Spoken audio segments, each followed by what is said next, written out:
నియామకాల tag line తో ఏర్పడిన రాష్ట్రం ఇది. ముల్కీ ఉద్యమ పునాదుల మీద తెలంగాణ రాష్ట్రం ఏర్పడింది. కానీ గతంలో ఈ రాష్ట్రాన్ని పరిపాలించిన టీఆర్ఎస్ ఎలియాస్ బీఆర్ఎస్ కనీసం జాబ్ క్యాలెండర్ అనే మాటను ఎక్కడ ఉచ్చరించలేదు.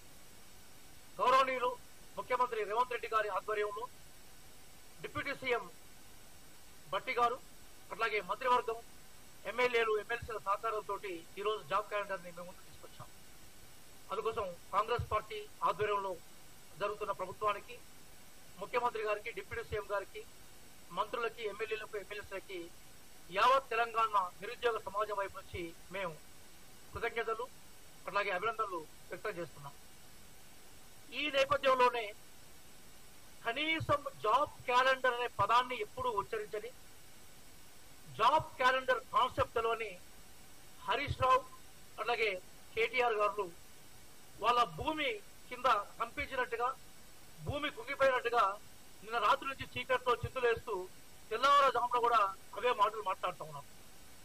ఈ రోజు భారతదేశంలో కనిపించే 28 రాష్ట్రాల్లో తెలంగాణ రాష్ట్రం మాత్రమే ముల్కీ పునాదుల మీద స్థానికులకే ఉద్యోగాలు ఇవ్వాలి, ప్రభుత్వ ఉద్యోగాలు తప్పనిసరిగా ఎలిజిబుల్ ఉన్న వాళ్ళకి నినాదంతో సుదీర్ఘకాలం పోరాటం జరిగితే ఆ పోరాట ఫలితంగా ఏర్పడ్డ రాష్ట్రమే తెలంగాణ రాష్ట్రం. ఆ తెలంగాణ రాష్ట్రాన్ని 10 సంవత్సరాలు, ఒక దశాబ్దాలకు పైగా పరిపాలించిన వీళ్ళు ఎన్నడూ కూడా నిరుద్యోగి అనే మాట మాట్లాడలేదు. ఒక ఆయన అమాలి బస్తాలు పోయాలన్నాడు, ఇంకో ఆయన పకోడీలు వేసుకోవాలన్నాడు, ఇంకో ఆయన జాబులు ఎక్కడున్నాయి, మొత్తం జాబులు మేమే ఇచ్చేసినాం కానీ ప్రకటన చేసిండు. ఈ రోజు ఎప్పుడైతే మేము జాబ్ క్యాలెండర్ ప్రకటించామో వాళ్ళకి పునాది లేకుండా ఒత్తుకుంటా ఉన్నాము. మేము హరీష్ రావు గారిని, కేటీఆర్ గారిని మేము డిమాండ్ చేస్తా ఉన్నాం. మీకు నిజంగా చిత్తశుద్ధి ఉంటే 2014 టైంలో ఎన్ని ఇక్కడ ఉద్యోగ ఖాళీలు ఉన్నాయి? మనకు అప్పుడు గోల్కొండ కోట మీద త్రివర్ణ పతాకాన్ని ఎగరేసిన తర్వాత అప్పటి ముఖ్యమంత్రి కేసీఆర్ గారు 1,00,000 ఉద్యోగాలు ప్రామిస్ చేసిన తర్వాత నిజంగా మీరు ఇచ్చిన ఉద్యోగాలు ఎన్ని? మీరు ఇచ్చిన ఉద్యోగాలు కూడా లీకేజీలు, ప్యాకేజీలతోటి ఎన్ని జీవితాలు డ్యామేజ్ అయిపోయినాయి? ఎంతమంది నిరుద్యోగులు ఆత్మహత్య చేసుకున్నారు? ఈ రోజు తెలంగాణ భారతదేశంలో నిరుద్యోగుల్లో నెంబర్ 1 స్థానంలో ఉన్నది. ఆ నెంబర్ 1 స్థానానికి పునాదులు వేసి గట్టిగా సిమెంటింగ్ చేసింది మీరు కదా. ఈ రోజు కనీసం సిగ్గు లేకుండా, కనీస జ్ఞానం లేకుండా, కాన్సెప్ట్ లేకుండా మీరు మాట్లాడడం అనేది ఆశ్చర్యం అనిపిస్తా ఉంది. మా పబ్లిక్ సర్వీస్ కమిషన్ మేము మార్చిన తర్వాత, ప్రక్షాళన చేసిన తర్వాత ఈ బృందం కేరళకు అధ్యయనం చేసింది. ముఖ్యమంత్రి రేవంత్ రెడ్డి గారు, ఉత్తమ్ కుమార్ రెడ్డి గారు ఢిల్లీలో యూపీఎస్సీకి పోయి అసలు జాబ్ క్యాలెండర్ ఎట్లా చేస్తారనే విషయం మీద అధ్యయనం చేశారు. దీని వెనుక సిఎస్ గారు, మిగతా ఐఏఎస్ ఆఫీసర్లు సుదీర్ఘంగా కసరత్తు చేసిన తర్వాత మాత్రమే జాబ్ క్యాలెండర్ బయటకు వచ్చింది. అందుకోసం జాబ్ క్యాలెండర్ అనేది మేము ఆశామాషకి ఇవ్వలేదు. మీకు జాబ్ క్యాలెండర్ మీద మాట్లాడలేదని ఈ సందర్భంగా చెప్తున్నాం. మిత్రులారా, నా పేరు చెనగాని దయాకర్ని, కాంగ్రెస్ పార్టీ అధికార ప్రతినిధిని.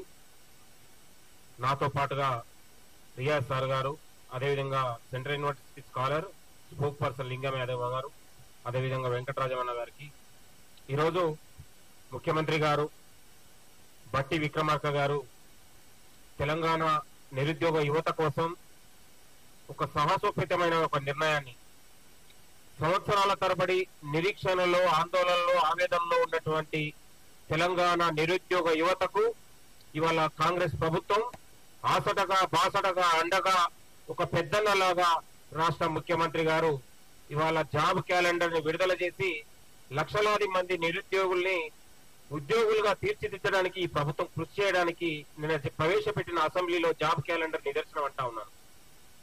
10 ఏళ్ల కాలంలో నీళ్లు, నిధులు, నియామకాలు అనే ఒక స్లోగన్ ద్వారా ఏర్పడ్డ బీఆర్ఎస్ పాలకులు నిరుద్యోగ అంశాన్ని పక్కన పెట్టి మొత్తం కూడా మైండ్ మాఫియా లాగా మొత్తం కూడా పాలించి తెలంగాణ వనరులని అమ్ముకొని జేబులు దండుకున్న ఈ దొంగలు ఈరోజు జాబ్ క్యాలెండర్ పైన మాట్లాడితే దయ్యాలు వేదాలు వల్లించినట్లాగా ఉంది.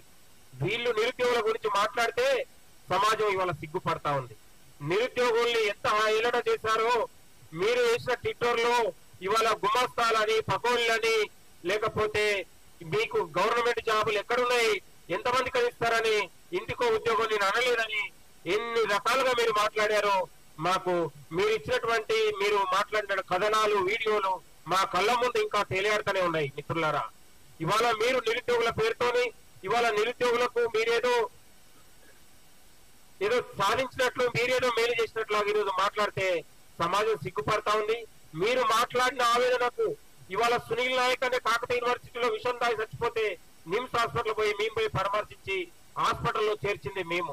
ఇవాళ సాక్షాత్ హైదరాబాద్ నడిబొట్టున ఇవాళ ప్రవళిక ఆత్మహత్యను ఇదే కేటీఆర్ గారు హేళన చేస్తే, అంటే ఒక అమ్మాయి 4 ఎగ్జామ్లకు పరీక్ష అటెండ్ చేసి హాల్ టికెట్ కు ప్రిపేర్ అవుతుంటే అమ్మాయిని ఒక ప్రేమ కథగా చిత్రీకరించినటువంటి ఈ కేటీఆర్ ఇవాళ మాట్లాడితే సిగ్గు అనిపిస్తా ఉంది. అర్ధరాత్రి 3 గంటలకు మహిళల మీద నిరుద్యోగుల మీద దాడులు చేపించి అక్కడున్న ఏసీపీ సిఐని ఉసిగొల్పి ఇవాళ మాలాంటి వాళ్ళని కేసులో పెడితే ఇవాళ మీ అందరికి తెలుసు ఆ రోజు ఇదే రియాజ్ సార్ గారిని కిడ్నాప్ చేసి స్టేషన్ల చుట్టూ తిప్పింది మీరు కాదా అని కూడా ఈ సందర్భంగా గుర్తు చేస్తా ఉన్నాను. మీరు పెట్టిన నిరుద్యోగుల మీద మీరు పెట్టిన నిర్బంధాలు, మీరు పెట్టినటువంటి హత్య ప్రయత్నాల కేసులు ఇవాళ అనేక ఉన్నటువంటి ఇబ్బందులు చేసి ఇవాళ మీరు మాట్లాడితే మాకు సిగ్గనిపిస్తుంది. కేటీఆర్ హరీష్ రావు గారు, మీరు నిరుద్యోగుల ద్రోహులు, మీరు నిరుద్యోగుల గురించి మాట్లాడే నైతిక అర్హత లేదు. నిరుద్యోగుల పైన ఈ కాంగ్రెస్ ప్రభుత్వం ముఖ్యమంత్రి గారు ఆనాడు రేవంత్ రెడ్డి గారు పిసిసి అధ్యక్షులుగా ఉన్నారు. జంగు సైరన్ పేరు మీద, నిరుద్యోగ గర్జన పేరు మీద నిరుద్యోగులకు ఇవాళ ఆందోళనలో ఉన్న నిరుద్యోగులు కడుపులో పెట్టుకొని చూసుకొని వేసి ఇవాళ ప్రభుత్వంలోకి రాగానే ఇవాళ జాబ్ క్యాలెండర్ విడుదల చేసి 7 నెలల కాలంలోనే 30,000 ఉద్యోగాలు భర్తీ చేసి నియామకాలు జరిగింది. ఇవాళ దేశంలో ఎక్కడ లేదు. ఇవాళ సంవత్సరంలో మీరు తెలుగు రాష్ట్రాల్లో చూడండి, ఎప్పుడు కూడా ఉపాధ్యాయ ఖాళీలు అయితే మొత్తం కూడా ఉపాధ్యాయ సంఘాలు రోడ్ల మీదకి వచ్చి మా బదిలీలు సక్రమంగా జరగలేదు, మా నియామకాలు సక్రమంగా వెళ్ళి చేస్తారు. ఇదే సాక్షాత్తు ఏ రాష్ట్రంలో కూడా తెలుగు రాష్ట్రాల్లో కని వినియోగ స్థాయిలో ఇవాళ ఉపాధ్యాయ బదిలీలు జరిగినాయి. ఎక్కడ కూడా ఆందోళన లేదు. ఇవాళ 24,000 మంది ఉపాధ్యాయులతోని ముఖ్యమంత్రి గారు పెడితే వాళ్ళందరూ కూడా అప్రిషియేట్ చేస్తా ఉన్నారు. ఇవన్నీ ఈ పింక్ మీడియాకు, ఈ యొక్క గులాబీ నాయకులకు ఇవన్నీ కాంగ్రెస్ ప్రభుత్వం చేస్తున్న కృషి గాని, కాంగ్రెస్ ప్రభుత్వం చేస్తున్న ఆలోచనలు కానీ ఎక్కడ కూడా వాళ్ళకు కనపడవు. ఇవాళ ఏమైనా కోడిగుడ్డు మీద ఈకలు తీసుకొని వాళ్ళు మాట్లాడే ప్రయత్నం చేస్తా ఉన్నారు. కాబట్టి కేటీఆర్ హరీష్ రావులు మీరు కాస్త ఒళ్ళు జాగ్రత్త పెట్టుకొని మాట్లాడండి. మీరు గతంలో వివరించింది ఇంకా సమాజం మర్చిపోలేదు. 7 నెలలే అవుతుంది, ఇంకా మా కళ్ళ ముందున్నాయి. కాబట్టి ఒళ్ళు జాగ్రత్త పెట్టుకొని మాట్లాడండి. మీరు ఎవరి మీద రాయేస్తే అది మీ మీదనే పడుతుంది తప్ప వేరేది కాదని కూడా గుర్తు చేస్తూ, ఈ ప్రభుత్వం నిరుద్యోగుల పక్షపాతి, ఈ ప్రభుత్వం నిరుద్యోగుల్ని గుండెల్లో పెట్టుకొని చూసుకుంటుంది. నిరుద్యోగులు కూడా మొత్తం కాంగ్రెస్ బిడ్డల్లాగానే ఈ రోజు ప్రభుత్వం భావిస్తా ఉంది. ఇలా దేశంలో ఎక్కడ లేదు.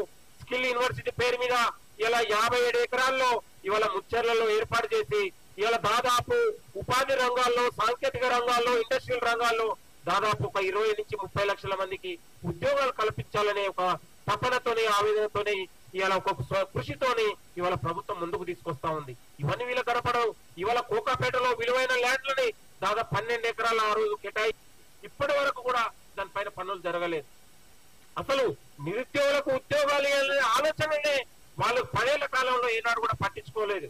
వాళ్ళు ఏమైనా రియల్ ఎస్టేట్ మీద, ఇసుకల మీద తెలంగాణ వనరులు దోచుకొని ఇవాళ లక్షల కోట్లు సంపాదించుకొని ఆ డబ్బులు దగ్గర పెట్టుకొని మళ్ళొకసారి రాజకీయం చేయడానికి ప్రయత్నం చేస్తా ఉన్నారు. వాళ్ళు నిజంగా ఆ రోజు ఈ కృషి, ఈ ఆలోచన చేస్తుంటే ఈ నిరుద్యోగ యువత ఇంత ఆందోళన ఉండేది కాదని కూడా ఈ సందర్భంగా గుర్తు చేస్తా ఉన్నాను. కాబట్టి ఇవాళ ముఖ్యమంత్రి గారు తీసుకున్నటువంటి నిర్ణయం, భట్టి గారు నిన్న ప్రవేశపెట్టినటువంటి తీర్మానం ఇవాళ తెలంగాణలో 30 లక్షల మంది నిరుద్యోగ యువత హర్షం వ్యక్తం చేస్తా ఉంది. మా సంవత్సరాల తరబడి మా ఆందోళనకు, ఆవేదనకు, మా కన్నీళ్లకు ఇవాళ కాంగ్రెస్ పార్టీ మోక్షం కలిగింది. మేము చాలా ఆనందపడతా ఉన్నామని వాళ్ళ తల్లిదండ్రులు, వాళ్ళ కుటుంబాల్లో ఉన్నటువంటి నిరుద్యోగ యువత చాలా హర్షం వ్యక్తం చేస్తా ఉన్నారు. దీన్ని స్వాగతిస్తా ఉన్నారు. చాలా గొప్ప పరిణామం. దీన్ని మాలాంటి వాళ్ళం తెలంగాణలో ఉన్నటువంటి నిరుద్యోగ యువత కూడా మొత్తం ప్రతి లైబ్రరీలో, ప్రతి యూనివర్సిటీలో ఈ యొక్క జాబ్ క్యాలెండర్ అంశాన్ని తీసుకెళ్లి ప్రభుత్వం చేస్తున్న కృషిని కూడా ప్రతి నిరుద్యోగం వివరించే ప్రయత్నం చేస్తాం. నేనంటా ఉన్నాను మీకు ఒక ప్రధాన అంశం, ఆనాడు గ్రూప్ 1 లీకేజ్ అయితే, టీఎస్పీఎస్ లీకేజ్ అయితే, టీఎస్పీఎస్ లో గ్రూప్ 1 లీకేజ్ అయితే విలేకరులు మిత్రులు అడిగారు, ఏంటండి గ్రూప్ 1 లీకేజ్ అయితే కేటీఆర్ గారు అది టీజీపీఎస్సీ అది అటనమస్ అండి, అటనమస్ చూసుకుంటది, మాకు సంబంధం లేదు ప్రభుత్వానికి. మరి ఇదే ప్రభుత్వం జాబ్ క్యాలెండర్ అనేది ఓన్లీ విధి విధానాలు మాత్రమే అనౌన్స్ చేసింది. ప్రతి ఖాళీలను ఇవాళ టీజీపీఎస్సీ చూసుకుంటది.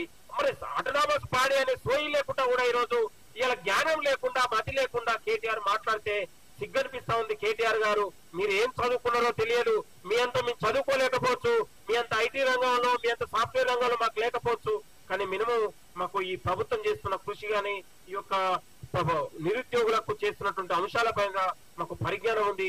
మీరు మాట్లాడిన మాటలే మీకు చెప్తా ఉన్నాం. దయచేసి గుర్తుపెట్టుకొని ప్రభుత్వం పైన అవాకులు చివాకులు మాట్లాడే ప్రయత్నం మీరు చేయొద్దు. ఆత్మ పరిశీలన చేసుకొని నిరుద్యోగులకు మీరు క్షమాపణ చెప్పాలని కూడా కోరుతా ఉన్నాం. Thank you. ఇప్పుడు మన లింగం యాదవ్ గారు మాట్లాడుతున్నారు.